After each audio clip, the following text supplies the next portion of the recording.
Hello everybody, welcome back to my channel. My name is Heather and I'm here with another reading vlog. This video, I've seen a few people do this kind of a concept and it really is something that I love to do, but I'm going to be reading some books that I've never seen anyone talking about online. That's not to say that there's not somebody out there talking about these books, but I personally have never seen them come up on my algorithm. So I've picked 3 books that I want to read for various reasons that I didn't find through the internet, and we're gonna read them and see how they are, because I think it's very important to not just be reading the same viral books all of the time. I also have found that lots of the books that go really viral are not my favorite, and so I love to go and try and find some authors and some books that aren't getting the hype and read those. So my 3 books that I picked for this video. First one is Chasing Vermeer by Blue Balliet and illustrated by Brett Helquist. This is a kids mystery book. If you have been watching my channel at all, you'll know I love kids mystery books. They're just a great fast read. If you're ever in a reading slump, this is the way to go. Like, this is always my cure for a reading slump, is to pick up a kids mystery book. But this one is following. Actually, I'll just read the back. That's gonna be easier than trying to explain it. When a book of unexplainable occurrences brings Petra Andely and Calder Pillay, not really sure, together, strange things start to happen. Seemingly unrelated events connect. An eccentric old woman seeks their company and an invaluable Vermeer painting disappears. Before they know it, the two find themselves at the center of an international art scandal where no one, neighbors, parents, teachers, is spared from suspicion. As Petra and Calder are drawn clue by clue into a mysterious labyrinth, they must draw on their powers of intuition, their problem-solving skills, and their knowledge of Vermeer. Can they decipher a crime that has left even the FBI baffled? So, kids solving a mystery. We're working on art theft. I believe this is a series. I don't know what it's called. I don't know that the series has like a name. I believe there are more books following these kids, so could be fun, could have some more options if I enjoy this. The second book that I found for this video, I actually found, or I'm gonna get it through Libby. This is Woodworm by Layla Martinez. This is a translated book, and from what I can tell, it seems like maybe it got somewhat popular in its original language, and it's maybe just the English translation that hasn't made it onto the rounds of the internet yet. I'm not sure. I really have not dug into this that much. I'm not sure when. I guess Libby says 2024, so maybe the English translation came out in 2024. Not really sure. But this is a horror book. It's quite short. It's only like 124 pages about this house that may or may not be sentient. I can't really tell by the description. That has this grandma and the granddaughter who are trapped in the house from like years and years ago. Her like parents, I don't know, her dad was some weird thing, I don't know. And then a boy somewhere nearby disappears, and it draws some attention on them, and so then they decide that they are going to combine forces with the spirits that are haunting them in this house to try and get some justice. I don't know if it's for them or if it's for the boy. The description is a little vague, but I think it sounds really interesting. I love like a haunted house, like potentially sentient haunted house would be awesome, but it sounds intriguing. The cover's cool. I'm excited about this one. And then the last one has a bit of a funny story to it. This is The Hollows by H.L. Tinsley. I got this one for Christmas from my in-laws. Like, not this last Christmas, but the one before.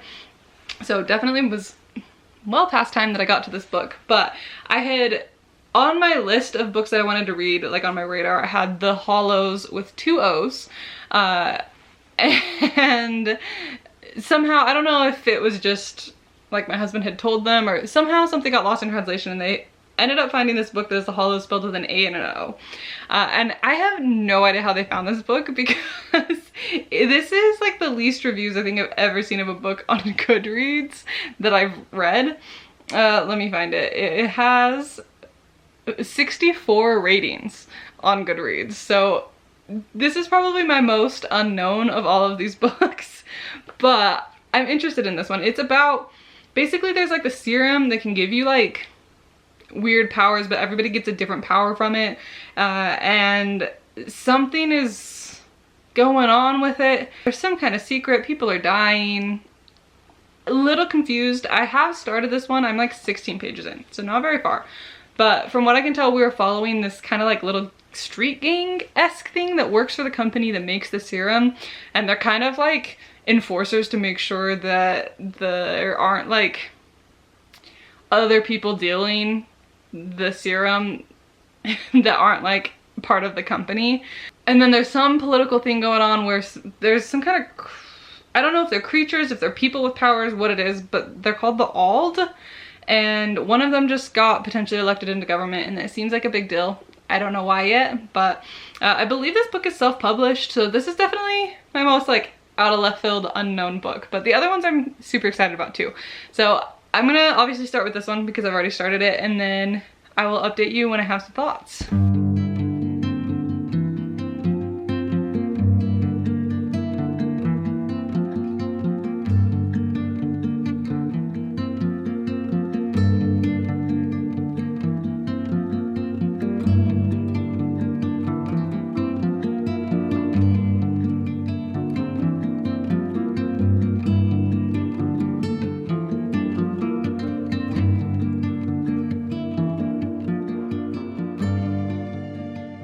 Hey guys, I thought I'd give you an update really quickly on this book now that I'm far enough in to actually kind of know what's going on. I'm almost 100 pages into this book, and this premise is really interesting. It's basically, imagine like the Catholic Church, but in a world where they had these things called the Ancients that had like special powers, and they've kind of gone extinct-ish, but there was enough like intermarriage that happened that there are still lots of people with blood like that are descendants from the ancients. And so if they eat or like take this substance called hollow, they will exhibit powers until it wears off, essentially. And this hollow substance comes with a lot of really nasty side effects if you take too much, largely resulting in some very horrific deaths. And so it needed to be majorly controlled. And so what was essentially like the Catholic Church, this is the best comparison I can come up with, the like big religious organization turned into like, they still are a religion, but they also are part like drug empire / large pharmaceutical company. And so the nuns are like running the organization called the company that distributes and monitors use of hollow. Which is just, it brings up some really funny things because you have like these nuns that are serving as like bodyguards and stuff like that. But in order to help kind of maintain what's going on, the company has all of these different little, I guess they've divided the city into like regions, and each region has this little crew that will kind of help them monitor things within their area. And so we're following the crew from the garden, and they all go by like code names based off of where their area is. And so because our group is from the garden, they all are named after flowers, and it's so funny because you have these like the big bulky muscle dude is named Daffodil, and they're like mob boss leader guys named Lavender. It's really funny that they're all going by flower names. But so that's kind of like the whole premise of it, and we're following like our main little crew. They all work as, they're called assessors, and they basically are going around, and anytime there's something that comes up where the hollow doesn't work functionally, or someone starts getting side effects, or there's a death from it, they get sent in to see exactly what went on and if it's going to be a problem for the company, right? And what kind of response needs to be taken. And so some weird deaths start popping up that like should not be happening, and they can't figure out what's causing it. And so our main guy, Cam, his name's like Camellia or something. I don't know what flower that is, but he goes by Cam. He is basically trying to figure it out because the people in power are kind of like, yeah, not a problem, don't worry about it. Like, they're kind of brushing it under the rug, and he's like, no, something is not right here. And so he's trying to figure it out. But at the point that I'm at, we have a lot more questions than answers. But so far I am really enjoying this. I think it's such a funny crazy setup, but the mystery is actually really good. I'm very intrigued to see what the solution is here. There's also been a lot of secrets and things alluded to in his past that I'm hoping, I mean, I'm sure we will get some answers about what exactly went down in his past, and I'm excited for it. So I'm gonna go finish this book and then I'll check back in with you guys.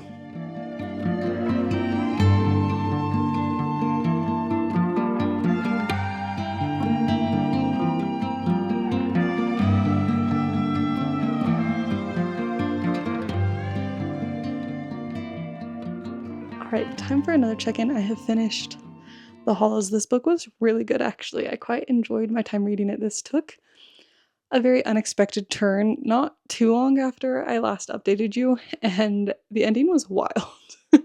um, this book, like, if you are sick of reading tropes and you want something that is just totally different from anything you've read, pick up this book. Overall, just really, really enjoyed it. I have like a couple of complaints, so I think it's like a 4.5 star if we're going with star ratings. One of the things that I think was probably one of my biggest issues with this book is there was a few times, not super frequent, but there's a few times where it just like felt like it skipped a scene almost, but like intentionally. So for example, there's a part towards the end of the book. This is the first one that comes to mind because I've read it most recently, but there's a part where they're like about to take the bad guy down. It's like right to it, and then it just like the next sentence is they've finished it. And you never get to see like the scene of them actually taking the bad guy down. You just like know that they were successful. So there's a few times where something like that happens, and that's probably one of my biggest complaints is I felt like we were just like missing some scenes here and there. But yeah, definitely an adult book. There's some like heavy topics, there's some pretty strong language going on in parts of this book, which also was a little weird to me. I don't know, just the way that it was used was very odd. Some intense conversations about like religion and the role that it plays and things like that. But yeah, very fun. This is quite the world that they've created. I'm conflicted on how I feel about the ending. It is definitely not where I expected this to go at all. I was expecting, I think, more of just like a standard murder mystery within an interesting world, but it is definitely not where the book ends. It was satisfying and it wrapped things up, but it was, I don't know. I can't decide if I liked it or not. It was kind of a sad ending, but also not. I don't know. If you read this book, let me know. But yeah, overall, really interesting book. I think that there was a lot of stuff in here that I haven't seen in any other books that I've read. So highly recommend if you're looking for something that's just totally unique, The Hollows. And then I did start Woodworm. This is going to be the next book that I read. I'm not super far. I like just barely started it. Very confusing first chapter. I think I'm only one chapter in. Is that right? Yeah, I'm on chapter 2. I'm feeling very lost, but I think it's intentional. First thoughts, there's a lot going on here. The house is definitely sentient, which I'm excited about. And this is one of those authors who doesn't use quotation marks, which so far has not been an issue. I've been able to follow it just fine, but if that is something that like really, really bugs you, I know there's people that have strong opinions about that. FYI, no quotation marks in this book. So I'm gonna go finish this. This one's pretty short, so I'll update you when I'm done, but we are now on to Woodworm.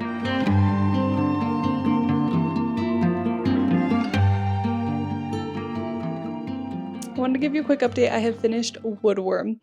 This one was one of those books that was like not bad, not great. It's sitting very middle of the road for me. It wasn't a bad book by any means, but I didn't click with it. There wasn't anything that I felt like made it super special or stand out to me.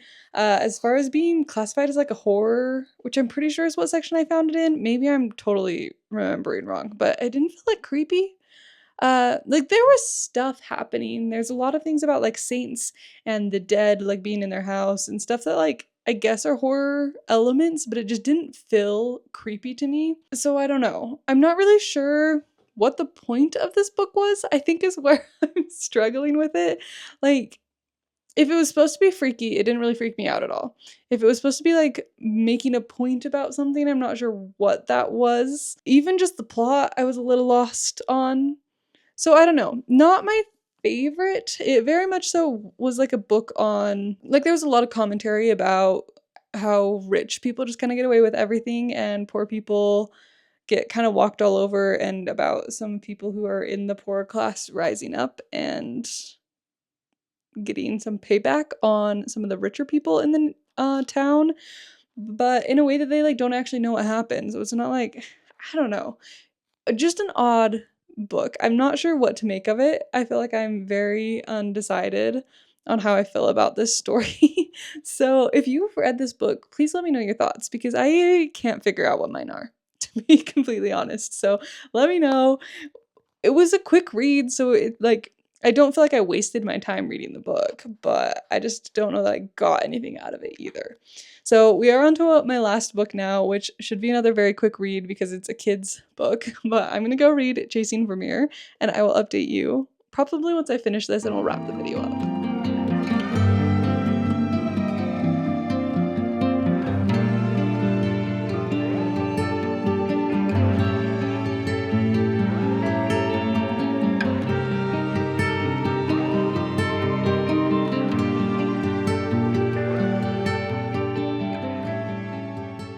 Alrighty guys, I have finished Chasing Vermeer as well. This one was good, but not my favorite kids mystery that I think I've ever read. There's definitely other ones that I prefer, but I had a good time.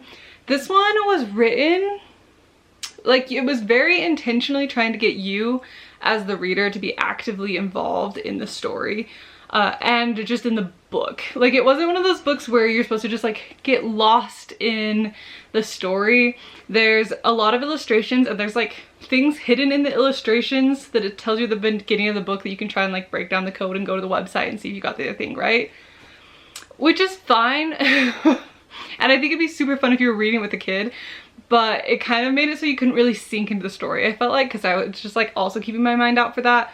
The other thing like that came up is the main boy in the story has a friend who's kind of moved away, and they have this like secret code that they write their letters in, and it doesn't decode the secret messages for you. Like, you have to keep flipping back in the book to the part where it gives you the key and then decoding the messages so that you can understand what's happening, and it just made it a little bit clunky to read. Which I don't think, like, if you were reading this as a kid or with a kid, I think that would feel really, really fun. But I was more so looking for something that I could just like sink into the story and have a good, fun mystery that I could fly through. And so it didn't work quite as well for me, but I think for the target audience, that is a super fun thing. So if you have a kid that's like really into puzzles and mysteries and things like that, this would be a great book for them, because it has tons of puzzles that you are solving in addition to the storyline. But yeah, that was Chasing Vermeer. I don't know that I feel super strongly like I need to read the second book, but maybe at some point if I happen to come upon it, I will read it. But that was my reading some unknown books. Overall, I had a really great time. I generally like reading some of these books that don't get as much hype, because I feel like we avoid a lot of the over tropification that is happening with a lot of books lately. And I will say all of 3 of these books that I read did not follow tropes. So if you're looking for some more unique reads, highly recommend just finding anything that you haven't seen before and giving it a shot. But let me know, what are some books that you think are not getting the hype that they deserve, or books that you haven't seen on the internet that you really love? I'm always looking for more books to read that are maybe not quite as popular. So let me know in the comments below. I would love your recommendations. But with that, I'm going to go ahead and end this video here. So thank you so much for watching. I hope you enjoyed, and I will see you in the next one very soon. Bye.